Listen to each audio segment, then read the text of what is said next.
YouTube channel. Today, our topic is going to be gerund and gerund phrases. But before that, if you are new in this channel, please don't forget to subscribe, like, click the notification bell in order to be updated with my next video. At syempre, share na rin para mas marami pang matuto. Now, I've said last time that before we proceed with our next topic, we are going to have a checking first of your answers. Now, this quiz is about the active and passive voice. For number 1, his attitude was ridiculed by his friends. Our verb phrase is was ridiculed. Notice, nauna yung helping verb was followed by past participle. So this is passive voice kasi nauna yung helping verb na was and then followed with past participle. Now, take note. Yung question dun sa comment last time, kung kailan daw ginagamit ang passive voice. Notice here, the emphasis in this sentence is on the object or the receiver of the action. Dito sa present, his attitude, nandito ang emphasis. Wala dito sa subject or doer of the action. Next, number 2. The president protects the people. Our verb is protects. Notice, wala siyang helping verb dito. So this is active. And here, the emphasis is on the doer of the action or the subject. Nandito ang emphasis. That's why this is under the active voice. So number 1, ang emphasis ay nasa receiver of the action or object. Dito naman sa active, ang emphasis ay nasa subject or doer of the action. Number 3, the treasurer will collect fees for the field trip. Our verb phrase is will collect. Nauna ang helping verb, will, followed with collect. Now notice, here the emphasis is on the doer of the action, treasurer. At dito sa verb phrase, wala ritong past participle. Wala. So this is under active voice. And again, take note that the emphasis is on the doer of the action, the subject. Okay. So this is active. Number 4. The trip was postponed because of the storm. Now, in this sentence, the emphasis is on the receiver of the action or object. Here is, nandito ang emphasis. Not, okay, while the doer of the action here is not emphasized. Now, again, the verb phrase starts with a helping verb. This one, helping verb, followed with a past participle. So this is passive. Number 5, Ben is being called up in the office because of a complaint. Now, notice we have a helping verb. And it is followed by a past participle. Now, Ben here is not the doer of the action. This is the receiver. Receiver of the action or object. So, in this verb phrase, is being, helping verb is followed by a past participle called. So this is passive. Again, number 1, passive. Number 2, active. Number 3, active. Number 4, passive. Number 5, passive. Alright. Now, we are going to proceed to our next topic, the gerund and gerund phrases. Now, first, we need to define first what is gerund. Gerund is a form of a verb that acts as a noun.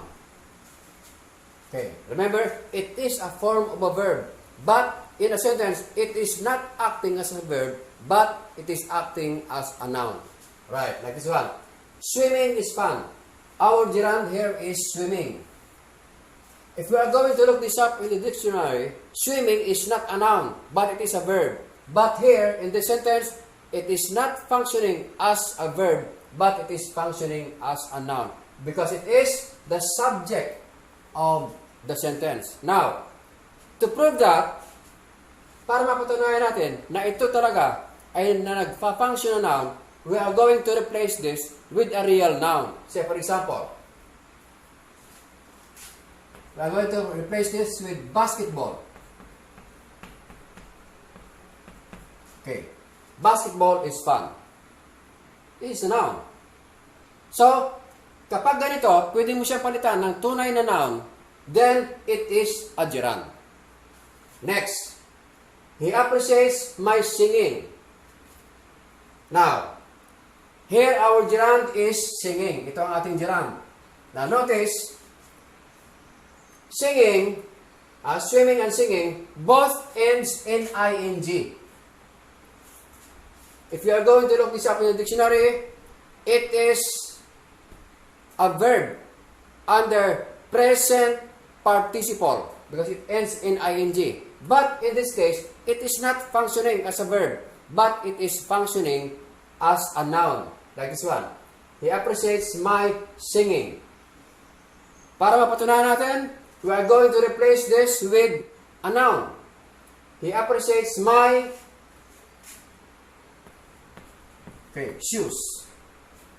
He appreciates my shoes. O, pareho. So, here, this is not functioning as a verb, but as a noun. Okay. Now, here are some uses of gerunds. The first use is, it is used as subject in the sentence. Like this one. Running is a good exercise. Our gerund here is running. Again, running is a word that if you are going to look this up in a dictionary, the dictionary will tell you that this is a verb or present participle because it ends with ing. But in this case, it is not functioning as a verb, but it is functioning as a noun because it is used as subject in the sentence. Okay. Number 2. Direct object. He mastered cooking. Now, our verb here is mastered. To find the direct object, we need to ask the question what? He mastered what? The answer is cooking. So, cooking is our direct object. But, this direct object looks like a verb kasi it ends in ing. But in this case, it is not functioning as a verb, but as an object or noun. And in this sentence, this is our subject. Our verb has an object, so this is transitive verb. So, this kind of sentence is under STD-DO. Next. Now, remember, our gerund is cooking. Okay. Now, to prove again, if this is really acting as a noun, just replace cooking with any noun. Palitan mo ito ng kahit na anong noun. So, for example, he mastered basketball. Oh. Correct, di ba? Okay. Next. Indirect object. My friend gave singing a try. Now, to find the indirect object, we need to find first the direct object. Unahin muna ang direct object. And to find the direct object, we need to ask the question, what? First. My friend gave what? The answer is a try. So, a try is our direct object. My friend gave what? a try. Next step is ask the question, to what or to whom? My friend gave what? A try. To what? The answer is singing. So singing is our indirect object. No, it's not. This is singing. This is our indirect object. This is our verb. Gave here is our transitive verb. And friend is our subject. So we have STVIODO. Now, our gerund is acting as an indirect object. Take note, meron siya nitong ing. So this is not acting as a verb, but it is acting as a noun. Alright, the next use of gerund is, it is used as object of a preposition. Like this one. Always pray before eating. Our preposition is before. And then the object of preposition is eating, which is our gerund. Okay. Now, here, eating is not functioning as a verb, but it is functioning as a noun. Next, number 5, predicate nominative. Our example is, his favorite hobby is reading. By the way, to find if a sentence is under predicate nominative, try to invert the sentence. Kung pwede itong baliktarin na hindi nababago ang idea, then it is under predicate nominative. Like this one. His favorite hobby is reading. Our predicate nominative is reading. That means this is our subject because the sentence is inverted form. So, to clarify that, we need to rewrite the sentence in normal order. Like this. Reading is his favorite hobby.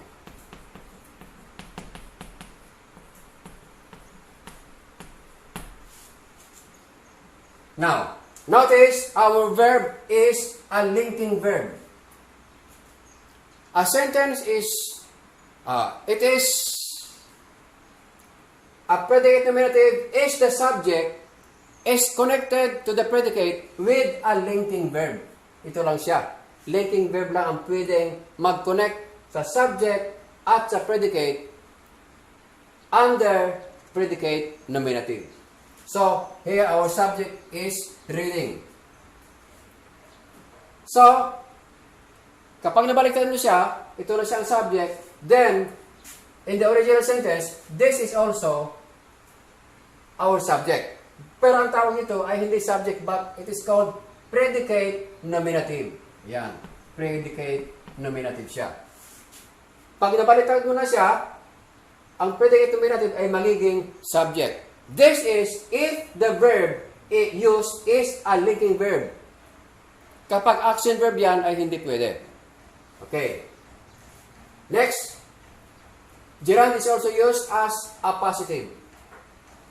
Now, and our example, her favorite hobby, acting, made her popular. By the way, pag sinabi natin appositive, it is a word that gives additional information or describes the previous word. Like this one. Acting. It means that acting describes hobby. In other words, itong hobby ay itong acting ay iisa lang. Acting refers to hobby. So, pag ganito, pwede mo siyang tanggalin nang hindi nababago ang idea sa sentence. Like this one. Her favorite hobby made her popular. Ginagamit lang ito para magkaroon ng additional description of the previous word. Itong hobby. Okay. So here, acting is an appositive which is functioning not as a verb but as a noun. So this is our gerund.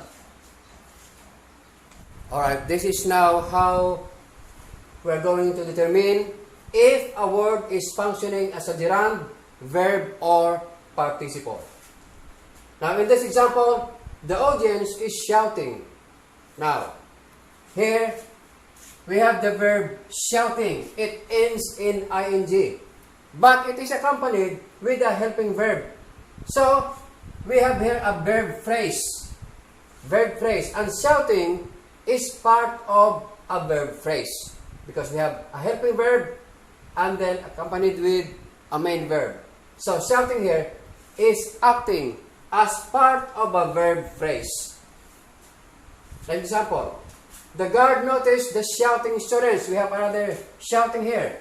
Notice both examples ends with ing. Now, the guard noticed the shouting students. Now, shouting is followed with students. So here, shouting is not functioning as a verb because the verb in this sentence is this one. This is the verb. Notice. So shouting here is functioning as a participle. What kind of participle? It ends with ing, so it is called present participle. Okay, this is functioning as participle. Again, a participle that ends in ing is called present participle. Next, the shouting continued. Here, shouting is functioning as subject in this sentence. And since it is functioning as subject, and also it is functioning as a noun, then this is our gerund. This is how we are going to determine if a word that ends in ing is functioning as a gerund, participle, or verb phrase. This is a participle. The participle is always followed by a noun. Yan. Present participle followed with a noun. Okay. Alright, before we end this session, we're going to have a short quiz and we're going to check this in our next meeting. For number one, by the way, we're going to determine if the underlined word is functioning as a subject, direct object, indirect object, object of preposition, predicate nominative, or appositive. For number one, trying is always the best answer. Underline word is trying. We just finished answering the questions. Underline word is answering. He wants to be the top in banking. Banking is our underlined word. The last part in the program is dancing. And then his best move, dunking, made the audience cheer. Underlined word is dunking. Alright? Shout out nga pala sa aking editor, the creator of the Green Thumb, as well as sa aking videographer, the creator of Feed the Mind TV. Now, if you learned something in this video, please don't forget to subscribe, like, click the notification bell in order to be updated, and syempre, share na rin para mas marami pang matuto. Thank you very much for watching. See you again.